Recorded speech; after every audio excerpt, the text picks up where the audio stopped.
Brian, I'm curious not only about the potential validity to his accusations and allegations, but I'm also curious about the way he's handled the whole thing. Where do you stand on that?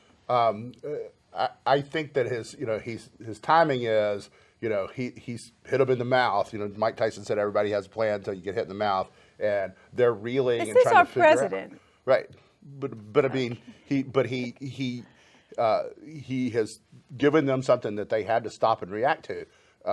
They first said, no, there's no evidence. We absolutely didn't do this. Then, well, yeah, we did. We applied for, 3 FISA warrants. FISA is pretty much a rubber stamp court, right?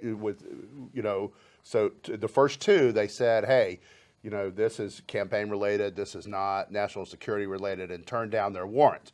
It was only the 3rd time when they went back in October and took the focus off of Trump that they were able to get the warrants. The problem for the Democrats now is they listen in on a lot of stuff. They don't really have anything to show for it. There's not really any smoking guns that they overheard. So now you have to get off of this without, the political damage of, because otherwise you're looking at Watergate, bugging the candidate of the other party. I mean, that's basically what it is at this point.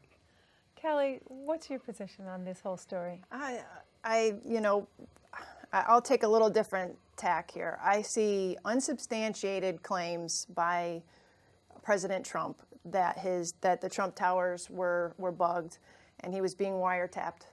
I also see unsubstantiated claims so far on the Democrat side, who have been pushing this repeated claim that the Trump administration or the then Trump campaign was somehow in collusion with the Russians to thwart the election.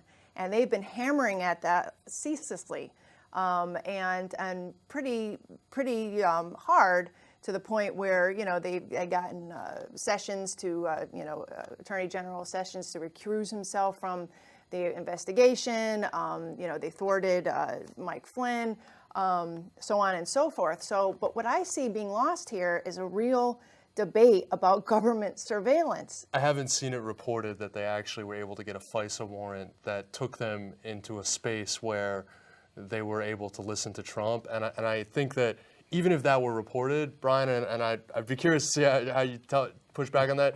That is very, very different than a president going after someone for political reasons. Keep in mind, Obama sat on some of the evidence of Russian intervention in the election because he didn't want to be perceived as intervening. That doesn't sound like the conduct of someone that would use a personal vendetta, that would use the FBI like J. Edgar Hoover did in the 60s against various left-wing critics and against Martin Luther King. So those are 2 separate things. Look, President Trump is an impulsive person who's, frankly, look, regardless of what I think of his policies and regardless of what I think of his political successes, which are considerable, he's an impulsive person and a vindictive and petty person.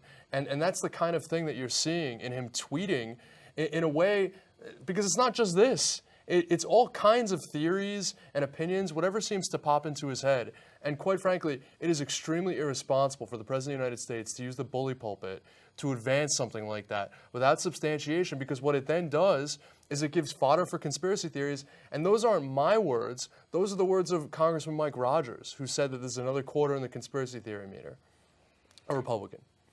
Thank you, Daniel.